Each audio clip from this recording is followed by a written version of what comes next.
며칠 전부터 북한은 우리 군이 평양 상공에 무인기를 보내 대북 전단을 살포했다고 주장하며 국경선 인근 포병 부대의 완전 사격 준비 태세를 명령하는 등 긴장감을 높이고 있습니다.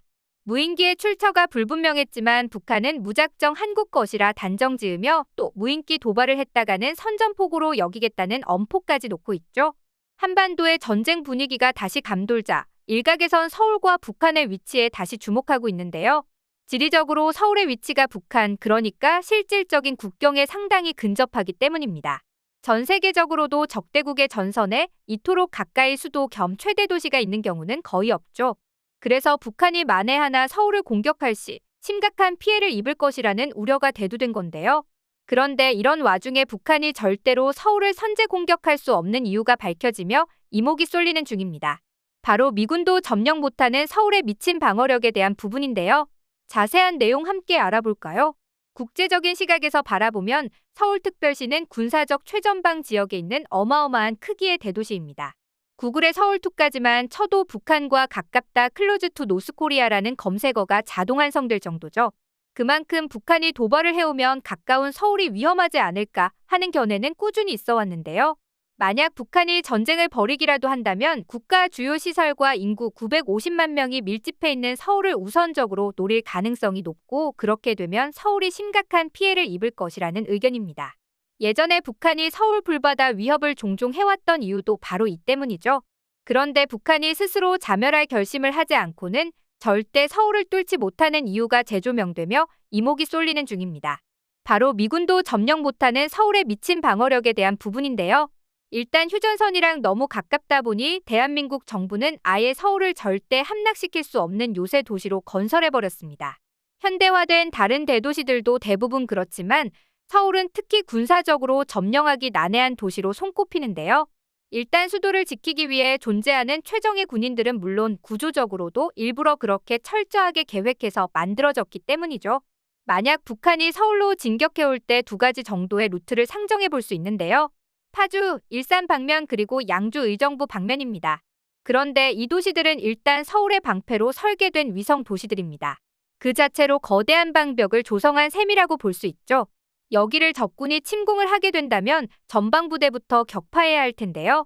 그런데 최전선에 배치되어 있는 국군 전방부대만 해도 대한민국 육군 주요 전력의 70% 이상이 집중되어 있는 곳입니다. 게다가 우리나라의 군대는 육방부라는 별명이 있을 만큼 육군에 대한 어마어마한 투자를 하고 있기 때문에 뚫는 게 거의 불가능하죠. 게다가 양주 의정부 방면은 지세 자체가 무척 흉악하기 때문에 지금의 국군 전력이라면 이 험난한 지세를 이용해 압도적으로 유리한 방어의 고지를 선점할 수 있습니다. 여기서 어떤 분들은 이렇게 물으실 수도 있습니다. 북악산을 타고 내려와 서울 중심부를 직접 공격할 가능성은 없냐고 말이죠.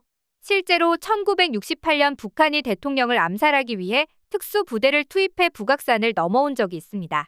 그러나 이때 엄청난 경각심을 느낀 정부가 북악산 전체를 초소화 벙커로 만들어 우주방어 공사를 끝내놓았죠. 이걸로도 부족했는지 나중에는 아예 북악산 중턱에 북악 스카이웨이라는 도로를 깔아 방어선까지 구축해 놓았기 때문에 이 루트는 진입이 불가능한데요. 그럼에도 만에 하나 이 모든 것을 뚫고 북한이 서울로 진입한 상황을 가정해 보겠습니다. 이때부터가 진짜 고난이라 할 수 있는데, 도시에서 벌어지는 전투인 시가전을 상정한다면 북한군은 더더욱 사지로 몰리게 되는데요. 파주 일산에서 보았던 무한 아파트 방벽이 몇 배는 더 빽빽하게 들어있는 게 바로 서울이기 때문입니다.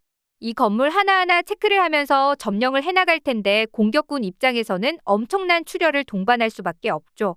게다가 이번 우크라이나 전쟁에서도 잘 보여주듯 시가전은 엄청난 방어력을 보여주고 있는데요. 포격을 받아도 덩그러니 남아있는 건물들의 모습이 철근 콘크리트 건물이 폭격에 얼마나 잘 버티는지 증명하고 있죠. 심지어 핵무기를 써도 견뎌내는 게 이 철근 콘크리트 건물인데요. 문제는 대한민국에서 이런 철근 콘크리트 구조물이 한두 개가 아니라는 겁니다. 지금 서울에 있는 웬만한 건물들은 다 철근 콘크리트로 지어진 건물인데 등록된 건축물 개수만 58만 채에 달하는 그야말로 유사시 건물 자체가 하나하나의 거대한 방어벽이 되어주는 셈인데요. 결국 이 때문에 북한의 입장에서는 욕격 자체가 제한적이고 도시 구조상 신규 방호시설을 구축하는 일마저 쉽지 않을 것입니다.